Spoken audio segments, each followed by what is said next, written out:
അമ്മേ ശരണം ദേവി ശരണം. കഴിഞ്ഞ 2 ദിവസങ്ങളിലായിട്ട് മംഗളാദേവിയെയും കണ്ണകി ദേവിയെയും കാണാനുള്ള യാത്രയിലായിരുന്നു. പലർക്കും അറിയാമായിരിക്കും, കുമളിയിലെ പെരിയാർ കടുവാ സങ്കേതത്തിലൂടെ ഉൾവനത്തിലേക്ക് പോയാൽ അവിടെ മംഗളാദേവിയുടെയും കണ്ണകിയുടെയും പ്രതിഷ്ഠയുണ്ടെന്നും വർഷത്തിലൊരിക്കൽ മാത്രം അവിടെ പൊതുജനങ്ങൾക്ക് പ്രവേശനമുള്ളൂ എന്നതുമൊക്കെ. അവിടേക്ക് നടത്തിയ യാത്രയെക്കുറിച്ചുള്ള വിശേഷങ്ങളാണ് ഇന്നത്തെ വീഡിയോ. അപ്പോൾ ആദ്യം തന്നെ താമസിക്കാൻ നല്ല ഒരു ലോഡ്ജിലെ സൗകര്യവും പിന്നെ രൂക്ഷമായ പൊടിശല്യം മുൻകൂട്ടി കണ്ടുകൊണ്ട് മലമുകളിലേക്ക് കയറാൻ ഒരു ക്ലോസ്ഡ് AC വാഹനം തന്നെ ഏർപ്പാടാക്കി തന്ന എൻ്റെ പ്രിയ സ്റ്റുഡൻറ്റിന് ആദ്യം നന്ദി പറഞ്ഞുകൊണ്ട് തന്നെ വീഡിയോ തുടങ്ങാം. കാരണം നേരിട്ട് പോയവർക്കറിയാം, മിനിമം ഒരു ലോഡ് പൊടി യാത്രക്കിടയിൽ നമ്മുടെ മൂക്കിലൂടെയും വായിലൂടെയും കണ്ണിലൂടെയും അകത്തേക്ക് പോകും. അപ്പോൾ പിന്നെ മൊത്തം ശരീരത്തിൻ്റെ അവസ്ഥ പ്രത്യേകം പറയണ്ടല്ലോ. അപ്പോൾ ചുരുങ്ങിയത് ഒരു നന്ദിയെങ്കിലും പറയണമല്ലോ. ഇനി ക്ഷേത്ര സംബന്ധമായ ചാനലായതുകൊണ്ട് തന്നെ ക്ഷേത്രത്തെക്കുറിച്ച് പറഞ്ഞുകൊണ്ട് തന്നെ തുടങ്ങാം. ആദ്യം എന്തൊക്കെ പ്രതിഷ്ഠകളാണ് ഇവിടെ ഉള്ളത് എന്ന് ചോദിച്ചു കഴിഞ്ഞാൽ ശിവനും ശക്തിയും എന്ന് വളരെ ലളിതമായിട്ട് പറയാം. കൃത്യമായിട്ട് പറഞ്ഞാൽ 4 ശ്രീകോവിലുകളാണ് മലമുകളിലുള്ളത്. മംഗളദായിനിയുടെ സങ്കല്പത്തിൽ സാക്ഷാൽ ശ്രീഭദ്രകാളി പ്രതിഷ്ഠയും ഒരിടത്ത് കണ്ണകി പ്രതിഷ്ഠയും മറ്റൊരിടത്ത് കറുപ്പസ്വാമിയുമാണ് പ്രതിഷ്ഠ എന്ന് പറയപ്പെടുന്നു. പിന്നെ ശ്രീകോവിലൊന്നുമില്ലാതെ തുറസായ സ്ഥലത്ത് ഒരു മഹാഗണപതിയുടെ വിഗ്രഹവും കാണാം. 1980കളിലാണ് ഏകദേശം 2000 വർഷത്തോളം പഴക്കമുണ്ടെന്ന് കരുതപ്പെടുന്ന നാശാവസ്ഥയിലായ ഈ ക്ഷേത്ര സങ്കേതം ഉള്ളതായി അറിഞ്ഞ തമിഴ്നാട്ടുകാരായ ആളുകൾ ഇതിൽ അവകാശവാദം ഉന്നയിച്ചു തുടങ്ങിയത്. അതൊരു കണക്കിന് നന്നായി എന്ന് ഞാൻ പറയും. കാരണം കേരളത്തിൻ്റെ അധീനതയിൽ മാത്രമായിരുന്നെങ്കിൽ പരിസ്ഥിതി, വനം, വന്യജീവി ഇങ്ങനെ ഓരോ മുട്ടാപ്പോക്ക് ന്യായങ്ങളും പറഞ്ഞ് ഇത് പണ്ടേ ഹിന്ദുക്കൾക്ക് നഷ്ടപ്പെട്ടു പോയേനെ. പക്ഷേ ഭൂമിശാസ്ത്രപരമായിട്ട് ഇത് കൃത്യമായിട്ട് കേരളത്തിനുള്ളിൽ തന്നെ സ്ഥിതി ചെയ്യുന്ന ക്ഷേത്രം എന്ന് നമുക്ക് പറയേണ്ടി വരും. ഇപ്പോൾ തർക്കഭൂമി ആയതുകൊണ്ട് തന്നെ കേരളത്തിലെ ഇടുക്കി ജില്ലാ കളക്ടറുടെയും തമിഴ്നാട്ടിലെ തേനി ജില്ലാ കളക്ടറുടെയും നേതൃത്വത്തിലാണ് വർഷത്തിലൊരിക്കൽ മാത്രം നടത്തപ്പെടുന്ന പ്രത്യേക തീർത്ഥാടനം ഏകോപിപ്പിച്ച് മുന്നോട്ട് പോകുന്നത്. പരസ്പര ധാരണയനുസരിച്ച് ഒരു ശ്രീകോവിലിനുള്ളിൽ കേരളത്തിൽ നിന്നുള്ള പൂജാരിമാർക്കും ഒരു ശ്രീകോവിലിനുള്ളിൽ തമിഴ്നാട്ടിൽ നിന്നുള്ള പൂജാരിമാർക്കും പൂജ നടത്താനാണ് അനുവാദമുള്ളത്. എൻ്റെ ക്ഷേത്ര ദർശനത്തിൽ 2 ഭഗവതിയെ പൂജിക്കുന്നതായിട്ടാണ് കാണാൻ സാധിച്ചത്. ഗണപതിക്കും ശിവനും പ്രത്യേക പൂജകളൊന്നും നടത്തുന്നതായിട്ട് കാണാൻ സാധിച്ചില്ല. എല്ലാ വർഷവും ചൈത്രമാസത്തിലെ പൗർണമി നാളിലാണ് ഇവിടെ പൂജയ്ക്ക് അനുവാദമുള്ളതും അതുപോലെ തന്നെ ഭക്തർക്ക് പ്രവേശനമുള്ളതും. അതും രാവിലെ 6 മണി മുതൽ വൈകിട്ട് 4 മണി വരെ.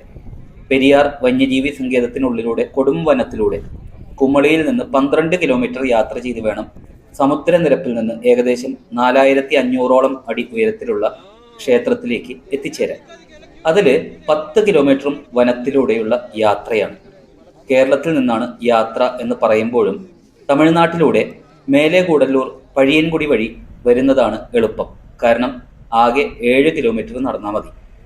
നമ്മൾ വാഹനങ്ങളിൽ യാത്ര ചെയ്യുമ്പോൾ തന്നെ തമിഴ്നാട്ടിൽ നിന്നുള്ള ധാരാളം ഭക്തർ അതിലൂടെ കൂട്ടം കൂട്ടമായിട്ട് നടന്നു വരുന്നത് ഉറുമ്പുകൾ വരുന്നത് പോലെ ചെറുതായിട്ട് നമുക്ക് കാണാൻ പറ്റും. ക്ഷേത്രത്തിലേക്ക് എത്താൻ ഏകദേശം 1 കിലോമീറ്റർ മാത്രം ദൂരമുള്ളപ്പോൾ തമിഴ്നാട്ടിലെ നടവഴിയിലൂടെ വരുന്ന ഭക്തരും കേരളത്തിൽ നിന്ന് വരുന്ന പാതയിലേക്ക് പ്രവേശിക്കും. ഇനി ക്ഷേത്ര ഐതിഹ്യത്തെക്കുറിച്ച് പറയുകയാണെങ്കിൽ പാണ്ഡ്യനാടായ മധുരാപുരി ചുട്ടരിച്ച ശേഷം കണ്ണകി ചേരനാട്ടിലെത്തി എന്ന ഐതിഹ്യത്തിലാണ് ഇവിടെ ക്ഷേത്രമുണ്ടായത് എന്ന് കരുതപ്പെടുന്നു.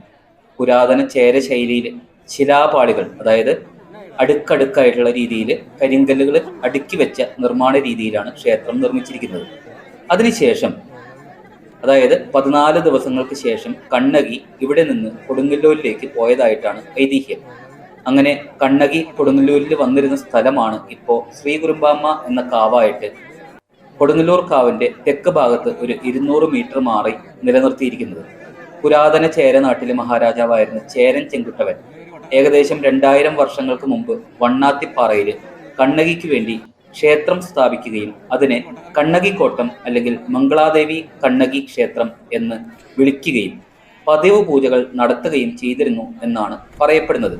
അതായത് കണ്ണകി കൊടുങ്ങല്ലൂരിലേക്ക് പോയ കാര്യം തമിഴ്നാട്ടുകാർ പറയാറില്ല എന്ന് ചുരുക്കം.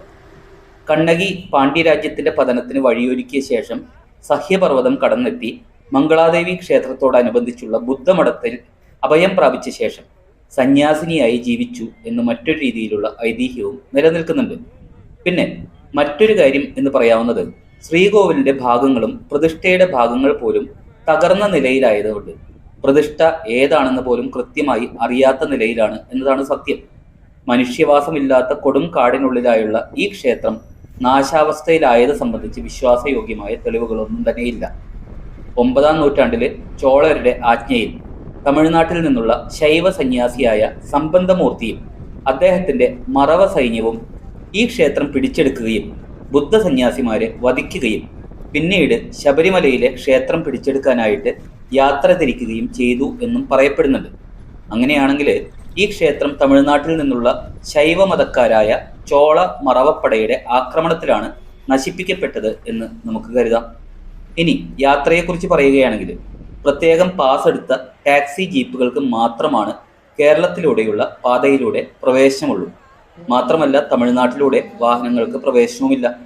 കുമളി ബസ് സ്റ്റാൻഡിൽ നിന്ന് സർക്കാർ നിശ്ചയിച്ച ഫീസ് ടാക്സിക്കാർക്ക് നൽകി ക്ഷേത്രത്തിലേക്ക് യാത്ര ചെയ്യാം. പിന്നെ കാട്ടുപാതയിലൂടെ മല കയറാൻ ഫിറ്റ്നസ് ഉള്ള സ്വകാര്യ വാഹനങ്ങൾക്കും പ്രവേശനം അനുവദിക്കും. ഏതായാലും കാടിന് നടുവിലൂടെയുള്ള ക്ഷേത്രത്തിലേക്കുള്ള ഈ യാത്ര തികച്ചും ഒരു വ്യത്യസ്ത അനുഭവമായിരുന്നു എന്ന് പറയാതെ വയ്യ.